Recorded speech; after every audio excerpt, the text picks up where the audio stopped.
Jantung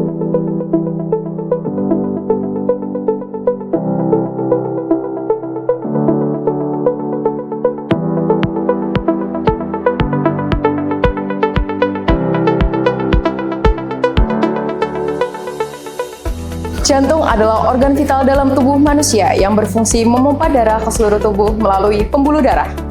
Cara mencegah penyakit jantung itu sendiri dapat dilakukan dengan menerapkan gaya hidup sehat sejak dini. Assalamualaikum warahmatullahi wabarakatuh. Salam sejahtera bagi kita semua. Shalom, Om Swastiastu, Namo Buddhaya, Salam Kebajikan. Halo Sobat Diponegoro, bersama saya Serda Koat Anggun di acara Diponegoro Shoulder Talk. Pada kesempatan kali ini, kita bersama Mayor CKM Dr. Galih Rakarsi Soekarno sebagai dokter spesialis jantung dan paru. Kita akan membahas bagaimana sih cara menjaga kesehatan jantung itu. Sebagai pembuka perbincangan pada kali ini, kami memberikan kesempatan kepada dokter untuk memperkenalkan diri. Mohon izin dok, perkenalan diri. Ya, terima kasih. Assalamualaikum warahmatullahi wabarakatuh. Terima kasih atas kesempatannya saya berpartisipasi di dalam acara podcast Diponegoro. Pertama kali saya izin memperkenalkan diri. Nama saya Dr. Galih Rakarsi Soekarno SPJP. Di sini kami bertugas sebagai dokter spesialis jantung dan pembuluh darah. Kami alumni dari SEPAPK Angkatan 2000 untuk pendidikan kedokteran umum di Universitas Airlangga, tamat tahun 2006, kemudian spesialis jantung di Universitas Airlangga, tamat 2017, dan kami sempat mengikuti Susfung Pamen di US Army tahun 2022. Mungkin itu perkenalan singkat dari saya, Mbak. Baik dok, terima kasih atas perkenalannya. Untuk mengawali perbincangan kali ini, mungkin bisa dijelaskan dulu nih dok kepada Sobat Diponegoro untuk pembukaan ya dok ya. Mungkin bisa dijelaskan ciri-ciri jantung yang sehat itu seperti apa sih dok? Baik, terima kasih. Jadi mungkin masih banyak pertanyaan atau orang yang belum tahu ciri khas penyakit jantung atau yang dikatakan kena serangan jantung itu seperti apa ya. Baik. Jadi serangan jantung atau penyakit jantung itu sebenarnya ada beberapa macam. Jadi tidak hanya dalam tanda kutip serangan jantung yang orang tahu itu hanya salah satu. Jadi baik, kita bisa bagi sakit jantung itu dalam dua kategori besar. Yang pertama penyakit jantung yang bawaan, yang kedua penyakit jantung yang memang didapat atau karena faktor usia dan faktor lain-lainnya. Kalau untuk ciri utamanya penyakit jantung itu bisa dari tidak ada gejala sama sekali, kemudian bisa sampai sesak napas, bisa sampai nyeri dada, atau pingsan tidak sadar. Bila ada keluhan seperti tersebut di atas, penyebabnya juga belum tentu dari jantung. Jadi misalnya nyeri dada, orang dengan nyeri dada bisa juga karena sakit lambung atau dari otot dadanya yang sakit, misalnya habis berolahraga, habis angkat barbel, bisa juga otot dadanya kemudian terasa nyeri, ini nyeri dada, tetapi belum tentu mengarah ke jantung. Akan tetapi untuk memudahkan atau untuk mencegah terjadinya kejadian yang tidak diinginkan, apapun itu, ada keluhan nyeri dada, kemudian sesak napas atau terasa tidak nyaman, lebih baik segera dibawa ke rumah sakit, minta rekam jantung untuk memastikan bagaimana rekam jantungnya, apakah aman atau tidak. Kalau dia memang mengarah ke jantung, pasti nanti akan terbaca di rekam jantung. Di rekam jantung itu ya dok ya? Ya. Berarti kalau sakit di dada nih dok, berarti belum tentu itu penyakit jantung ya dok ya? Ya. Bisa ada hal-hal lain ya dok? Jadi bisa lebih baik diperiksakan dulu ya dok ya, di rumah sakit. Lebih aman diperiksakan. Baik dok, terima kasih. Sobat Diponegoro jadi tahu nih dok, gimana ciri-ciri jantung yang sehat itu dok. Baik dok, ini mulai masuk ke pembahasan berikutnya dok, ya, untuk tentang penyakit jantung ya dok ya. Ya. Baik dok, ini pertanyaan saya yang pertama nih dok. Apa saja sih dok faktor yang dapat meningkatkan kemungkinan seseorang terkena penyakit jantung itu? Baik, terima kasih. Jadi untuk terkena penyakit jantung itu ada dua jenis faktor juga. Yang pertama faktor yang tidak bisa kita ubah, yang kedua faktor yang bisa diubah. Contoh faktor resiko yang tidak bisa diubah misalnya faktor usia, kemudian jenis kelamin.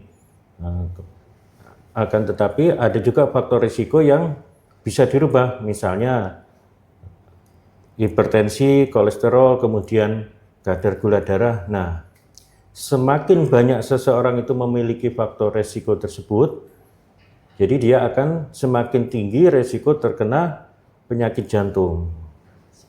Dalam artian begini, faktor resiko itu bukan berarti seseorang dengan memiliki semua faktor resiko pasti terkena sakit jantung, tidak juga.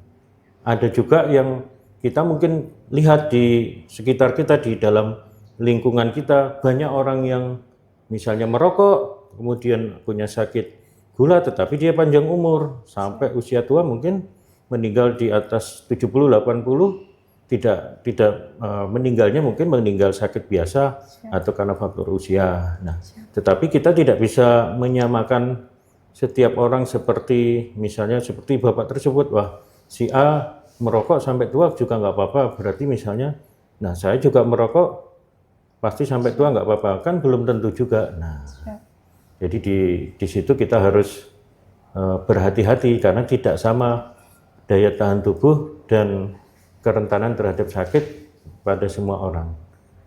Kemudian hipertensi dan gula darah. Nah, jadi saya mungkin di sini menyoroti 3 hal tersebut yang banyak kita dapati di dalam lingkungan atau di mana kita bekerja atau di mana kita tinggal. Pasti ketika seseorang sudah berusia di atas 40 tahun, banyak yang muncul darah tinggi, kadar gula maupun kolesterol. Jadi ada 2 faktor itu, yang pertama yang tidak bisa dirubah, yang kedua yang bisa dirubah. Semakin kecil kita memiliki faktor resiko tersebut, semakin rendah kita terkena sakit jantung. Tetapi bukan berarti faktor resiko yang rendah tidak bisa terkena sakit jantung. Berarti jadi kesimpulannya nih dok, berarti ada 2 faktor resiko ya dok ya. Yang pertama yaitu faktor resiko yang dapat dirubah, kemudian faktor resiko yang tidak dapat dirubah ya dok. Baik, terima kasih penjelasannya dok. Pertanyaan selanjutnya nih dok, dari mungkin Sobat Diponegoro belum mengetahui nih dok, gejala awal penyakit jantung itu apa saja sih dok? Mungkin dokter bisa menjelaskan bagaimana cara mendeteksi gejala awal penyakit jantung itu sendiri dok. Ya, baik. Terima kasih. Jadi penyakit jantung itu bukanlah suatu penyakit yang mendadak. Apa itu penyakit yang mendadak? Misalnya kalau orang itu jatuh atau kecelakaan, patah tulang. Nah, itu kan penyakit yang memang mendadak. Tetapi penyakit jantung, kemudian diabetes, kemudian hipertensi, itu bukanlah suatu penyakit yang hari ini sehat kemudian besok sakit jantung, tidak. Jadi penyakit jantung itu ada cerita awalnya. Jadi dia muncul, misalnya saat ini dia muncul, tetapi bergejala atau menimbulkan keluhan belum tentu pada saat dia muncul. Bisa jadi 1 tahun atau 2 tahun atau 10 tahun berikutnya. Mayoritas dari penduduk Indonesia atau di sekitar lingkungan kita, mungkin banyak yang beranggapan bahwa kalau saya tidak ada keluhan, itu berarti tidak ada penyakitnya. Ya, aman ya dok ya? Ya, itu yang membuat kesadaran atau keingintahuan untuk mengetahui kondisi dari badan masing-masing menjadi kurang.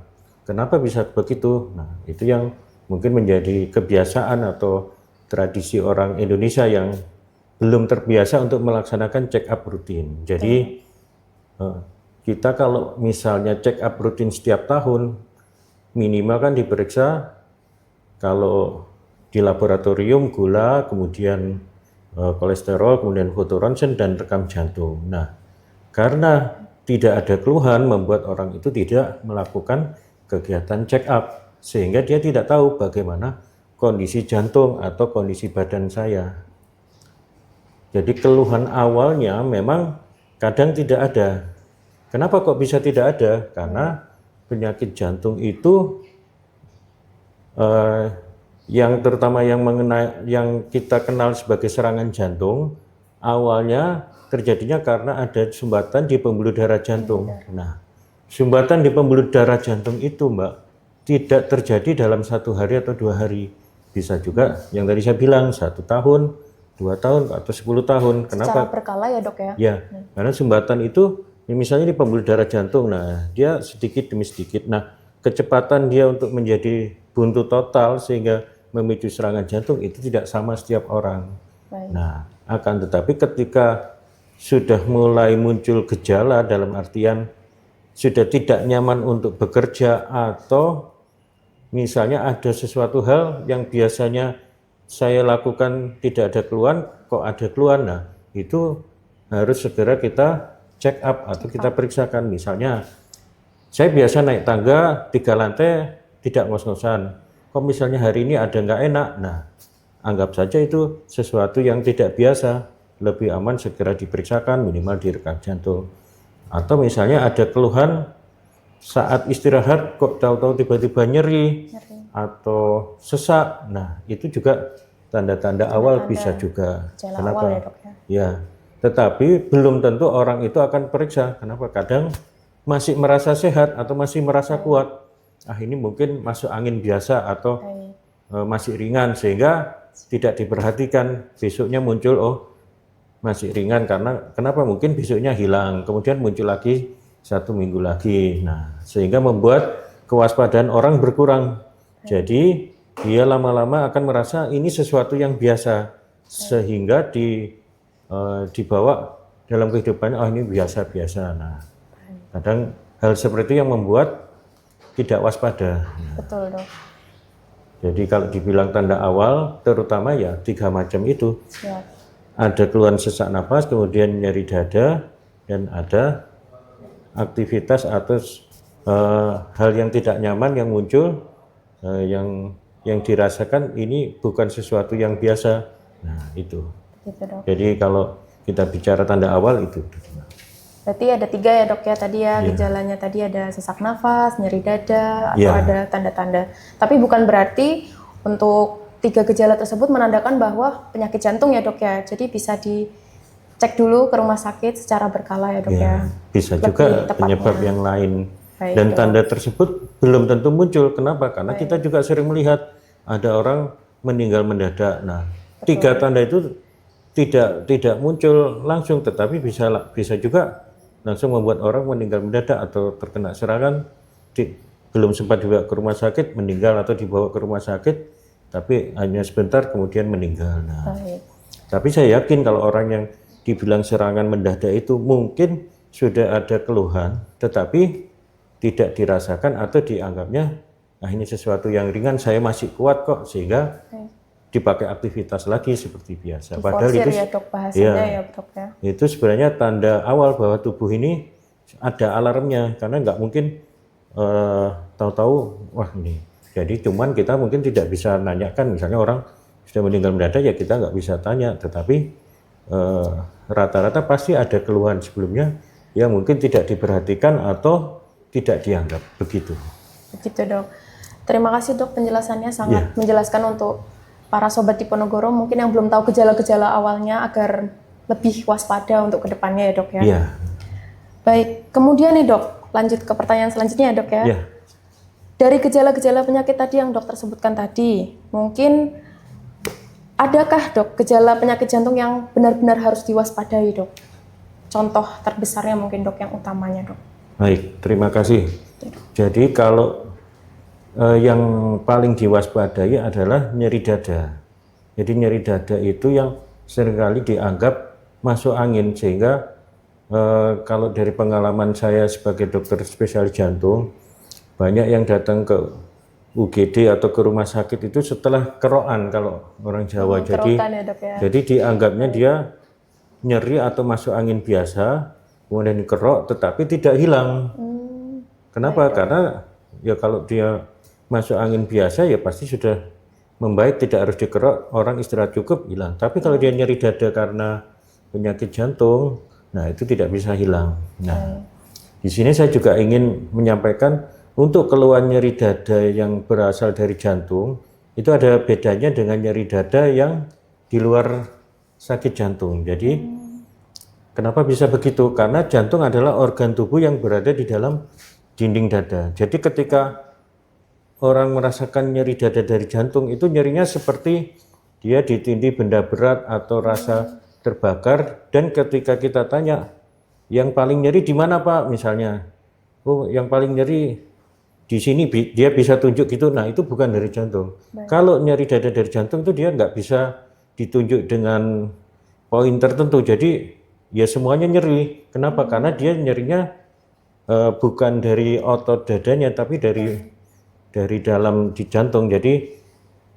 dada itu kan ada dinding dada di depan, ada ototnya, di dalamnya ada jantungnya. Nah, karena yang nyeri di dalam, jadi dia nggak bisa tunjuk di sini yang paling nyeri, nggak bisa.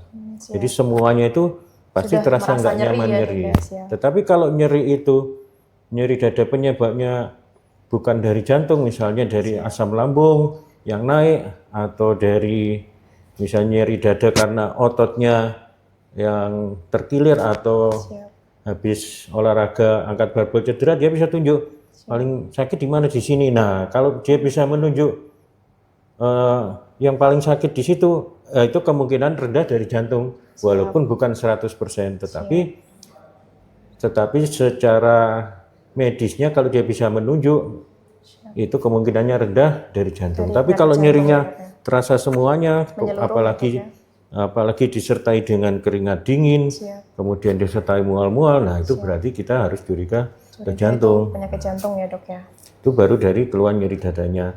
Kenapa dia disertai keringat dingin, kenapa disertai mual? Karena ketika dia serangan jantung, fungsi pompa jantung akan terganggu, sehingga tekanan darah cenderung turun. Kalau tekanan darah turun, refleks alamiah tubuh adalah keluar keringat dingin, yang menandakan bahwa tekanan darah saya itu turun, maka harus beristirahat atau harus segera ke rumah sakit. Itu alarm alamiah dari badan. Tetapi kalau orang sakit lambung atau nyeri karena otot dadanya, nggak akan mungkin keluar keringat dingin. Kenapa? Karena dia tidak mengganggu fungsi jantungnya. Jadi ketika nyeri dada disertai keringat dingin, apalagi ada sesak napas, nah harus waspada ya dok ya. Jadi tanda utama. Jadi gejala awal dari penyakit jantung nih ada nyeri di dada nih. Jadi Sobat Diponegoro bisa lebih waspada lagi. Nah selanjutnya ini kan stres nih dok. Stres itu kan tidak memandang umur ya dok. Baik remaja maupun bapak-bapak, ibu-ibu bisa merasakan stres ya dok. Nah untuk pengaruh stres terhadap kesehatan jantung sendiri itu apakah ada sih dok? Terima kasih. Jadi dibilang pengaruh stres terhadap kesehatan jantung mungkin tidak secara langsung ya berpengaruh, tetapi stres itu akan memicu respon tubuh yang akhirnya mempengaruhi kerja jantung. Kalau kita lihat di lingkungan kerja kita di militer, mungkin contohnya ketika seseorang mau samapta, apa yang terjadi ketika di tensi pagi hari? Pasti banyak yang tekanan darahnya tinggi. Nah, itu salah satu contoh stres bahwa kita mau melaksanakan kegiatan samapta. Seandainya dia di tensi tetapi tidak melakukan samapta, mungkin tekanan darahnya normal. Tetapi ketika, wah ini saya mau samapta, stres itu memicu munculnya adrenalin tubuh. Adrenalin tubuh inilah yang membuat jantung itu akhirnya bekerja lebih cepat, kemudian tekanan darahnya meningkat, sehingga ketika diukur tensinya jadi naik. Jadi kalau dibilang stres itu ada pengaruhnya, ada, tetapi dia tidak secara langsung membuat fungsi jantung itu jelek atau berkurang, tidak. Tapi dia efek dari stres itu ya salah satunya itu tadi membuat adrenalin meningkat, sehingga memacu jantung itu berdetak lebih cepat, meningkatkan tekanan darah, dan ketika itu berlangsung berulang-ulang sebenarnya tidak masalah. Jantung itu relatif tahan, tetapi stres yang dimaksud di sini stres yang stresornya yang masih kategori ringan. Tetapi kalau stres misalnya karena pekerjaan, kemudian karena di kantor ada masalah, atau di rumah tangga ada masalah, nah itu beda lagi. Itu lebih ke arah nanti ke arah psikisnya. Nah, jadi kalau dibilang pengaruh langsungnya ada, tetapi dia tidak membuat fungsi jantung jadi berkurang atau fungsi jantung jadi menurun, tidak. Jadi mungkin ada beberapa anggapan, oh dia sakit jantung karena stres, belum tentu juga. Jadi fungsi jantung itu mengikuti hormon yang dikeluarkan tubuh. Ketika tubuh mengeluarkan adrenalin, dia akan meningkat. Ketika adrenalin hilang, dia kembali lagi ke normal. Tetapi tidak secara langsung membuat fungsi jantung itu berkurang atau jadi memicu serangan jantung, tidak. Karena mekanisme atau penyebabnya beda. Jadi kalau serangan jantung tidak usah pakai faktor stres pun ya bisa jadi muncul. Nah, begitu, Mbak. Berarti stres itu belum tentu bisa memicu penyakit jantung ya, Dok ya. Stresnya tergantung, dilihat dulu stres dalam hal apa nih, misal kayak Samapta tadi ya, Dok ya. Ya. Baik, Dok.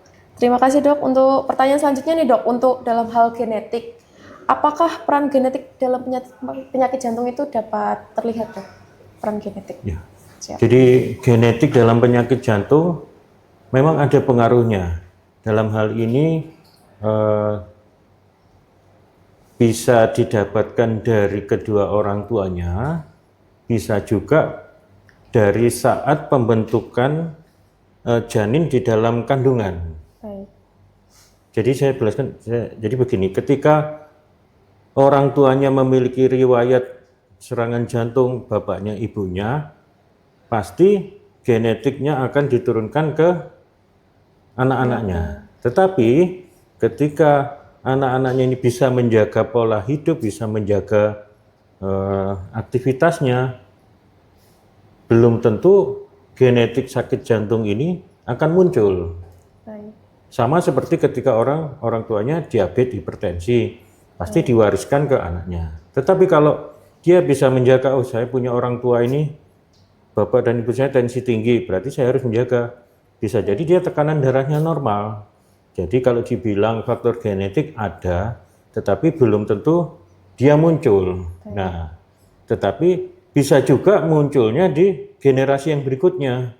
Misalnya orang tua anaknya nggak muncul, tetapi di cucunya mungkin bisa juga muncul. Nah, kenapa? Karena penyakit jantung itu ada faktor genetik, tetapi tidak mutlak 100% harus jadi sakit jantung. Sama seperti diabetes dan hipertensi.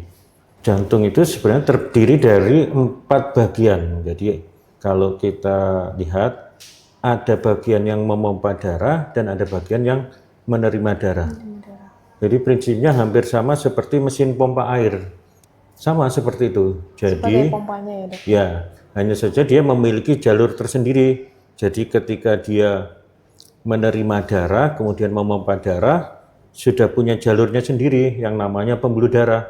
Jadi dia memompa darahnya melalui pembuluh darah, mulai dari yang keluar dari jantung sampai ke bagian tubuh paling jauh, kemudian kembali lagi ke jantung, ada jalurnya tersendiri. Kalau dia tidak bekerja, ya jantung itu berhenti, orang itu meninggal. Struktur di dalam jantung juga mempengaruhi, misalnya ada katup yang bocor atau ada dinding jantung yang tidak sempurna, itu juga akan mempengaruhi fungsi kerja jantung. Jadi prinsipnya adalah jantung itu memompa darah, kemudian menerima lagi untuk kemudian dipompa lagi. Nah, dipompa lagi di sini ada 2 sirkulasi, ada yang dipompa ke seluruh badan, ada juga yang masuk ke paru-paru. Yang kita tahu kan, kalau masuk ke paru-paru, dia membawa banyak karbon dioksida untuk ditukar kembali ke oksigen, masuk lagi ke jantung sehingga mendapat darah bersih, dipompa lagi. Nah, itulah gambaran kerja jantung. Ya mungkin agak terlalu sederhana di sini, padahal kalau kita mau yang lebih mendetail lagi masih banyak, tetapi sangatlah kompleks. Tapi gambaran awalnya adalah jantung itu bekerja sebagai mesin yang menerima darah dan memompa lagi. Masuk ke pertanyaan selanjutnya nih, Dok. Ini sebagai penutup ya, Dok ya. Untuk mungkin bisa diberikan nih, Dok, kepada para sobat Diponegoro untuk tips and tricks dan pesan untuk prajurit agar terhindar dari penyakit jantung. Mungkin dari makanan, pola hidup, atau bagaimana, Dok? Baik, terima kasih. Jadi Kalau ditanya bagaimana trik-triknya, sebenarnya sederhana saja. Yang penting kita tahu kondisi jantung kita seperti apa. Jadi kalau Anda mempunyai kendaraan atau mempunyai mobil, apakah kita menservisnya nunggu mogok dulu atau diservis rutin? Tentunya kita servis rutin kan? Betul. Misalnya 6 bulan sekali, nggak mungkin. Saya punya motor nanti nunggu sampai rusak aja 2 tahun mati. Nah, betul. Kenapa kalau kita bisa terapkan itu pada barang-barang kita, tetapi tidak bisa kita terapkan pada badan kita? Artinya paradigma atau sudut pandang yang harus kita rubah adalah tubuh kita ini juga perlu kita tahu kesehatannya. Kenapa? Karena ada kondisi-kondisi yang memang tidak bisa kita lihat hanya dari luar saja. Contoh misalnya rekam jantung, foto ronsen atau cek laborat. Nah, itulah yang harus mindsetnya kita rubah. Itu kalau saya berikan tipsnya seperti itu ke pasien-pasien. Jadi kalau misalnya Anda bisa check up atau meriksa rutin rekam jantung, kemudian hasil darah paling enggak 1 bulan, ulangi 1 tahun sekali. Nah, oh ini tahun ini rekam jantung saya bagus, hasil laborat bagus, berarti kita nggak masalah. Dan itu harus kita kerjakan rutin. Nggak bisa kita hanya, wah saya sudah rekam jantung hari ini bagus, berarti sampai tua bagus. Nah, tidak bisa. Sama ketika Anda sudah servis mobil, oh ini sudah saya servis, berarti sampai 5 tahun lagi nggak masalah, kan tidak juga. Nah, jadi intinya adalah bagaimana seseorang itu mengetahui kondisi badannya masing-masing. Dia yang lebih tahu. Ketika tidak ada keluhan, mungkin oke, check up 1 tahun sekali nggak masalah. Tetapi ketika ada keluhan atau apapun nggak enak, lebih aman segera periksakan, segera dievaluasi ulang kondisi. Oh saya seperti ini, oh ternyata masih aman, bagus. Nah, Anda akan lebih tenang dan akan merasa, wah saya nggak masalah kok, sudah bagus. Karena apa? Karena sudah dicek. Tetapi kembali lagi ke budaya kita yang saya tadi sebutkan di awal, mungkin ada juga orang yang takut ketahuan sakitnya. Wah saya nanti periksa darah, takut kalau gula saya tinggi, lebih baik saya tidak periksa. Kalau seperti itu ya akhirnya ya, dia tidak akan mengetahui kondisi tubuhnya sendiri, sehingga ketika memang benar gulanya tinggi dan tambah naik, yang rugi kan dia sendiri. Tetapi ketika tahu, oh ya ternyata gulanya 300, ya akan bisa diintervensi atau dicegah supaya tidak merembet kemana-mana. Nah, itu tips atau triknya supaya tahu. Jadi kembali ke masing-masing sebenarnya. Pola hidup sehat juga sudah banyak, artinya tidak seperti dulu lagi, dan gaya hidup sehat juga orang sudah banyak tahu bagaimana olahraga yang bagus, bagaimana gaya hidup yang sehat. Tetapi yang belum banyak diketahui adalah bagaimana dia mengetahui kondisi tubuhnya masing-masing. Nah, ngomongin soal olahraga nih dok, kan zaman sekarang nih banyak nih pelari-pelari culture ya dok, bahasanya kita zaman sekarang itu. Nah itu ada yang lari 5K, 5 kilo, 10 kilo, bahkan maraton 42 kilo. Nah itu tuh bahaya nggak sih dok, yang tidak mempersiapkan itu, bahaya ke jantung nggak sih dok? Ya, kalau dibilang bahaya atau tidak, itu memang lebih ke arah individual. Artinya kalau seseorang itu persiapannya lebih banyak dan lebih bagus, otomatis outcome atau hasil yang dicapai juga akan lebih bagus. Apalagi terkait dengan lari. Lari adalah suatu kegiatan fisik yang menguras atau menyerap banyak energi, terutama juga dari jantung. Kenapa? Karena dia harus memompa darah lebih banyak dari yang biasanya, jadi memaksa jantung untuk bekerja. Nah, ketika orang itu masih muda, mungkin faktor yang mempengaruhi lainnya tidak terlalu banyak. Tetapi ketika sudah beranjak tua atau usia meningkat, nah ada baiknya misalnya orang itu periksa, oh berapa kadar VO2 max saya, apakah kadar VO2 max saya tinggi, kemudian dicek juga darahnya, misalnya saya mau lari, apakah HB saya normal atau tidak. Siapa tahu orang itu ternyata HB-nya di bawah normal, misalnya 10 atau 9. Nah, ketika dipaksakan lari kan membuat sirkulasi oksigen di badan juga akhirnya tidak maksimal. Betul. Nah, jadi ya boleh dibolehkan, kalau saya tidak masalah orang itu mau mengikuti lari usia berapapun, akan tetapi harus tahu bagaimana kondisi saya sebelum lari, ada nggak faktor resiko yang berbahaya untuk saya sebelum lari. Dan yang lebih penting lagi, ketika saya nanti melakukan kegiatan lari, berbahaya atau tidak, kadang-kadang ya kembali lagi ke masing-masing orang. Kalau dipersiapkan lebih bagus, artinya hasilnya juga akan lebih bagus. Tetapi kalau hanya mengandalkan perasaan, oh saya masih kuat, saya masih usia mungkin 20, 30, 40, tetapi tanpa dibekali dengan persiapan, ya nanti takutnya ada apa-apa. Berarti kesimpulannya pada podcast kali ini untuk tetap rutin check up ya dok ya tentang jantung. Iya. Berapa berapa bulan dok mungkin? Kalau idealnya 1 tahun sekali sudah cukup. Baik. Jadi cara mencegah penyakit jantung itu kita rutin melaksanakan check up 1 kali dalam setahun. Baik, sekali lagi kami mengucapkan terima kasih dokter telah berkenan hadir dalam perbincangan Diponegoro Shoulder Talk kali ini atas penyampaian informasi tentang penyakit jantung, kemudian penjelasan yang diberikan juga sangat jelas dan dapat membantu kami memahami pentingnya menjaga kesehatan jantung. Izin terima kasih dokter. Terima kasih untuk kembali. Kali ini siap. Demikianlah akhir perbincangan kali ini bersama narasumber yang luar biasa, Mayor CKM Dr. Galih Rakasiwi Soekarno. Sampai jumpa lagi pada episode Shoulder Talk selanjutnya. Wassalamualaikum warahmatullahi wabarakatuh. Shalom, Om Santi Santi Santi Om. Namo Buddhaya, salam kebajikan. Diponegoro.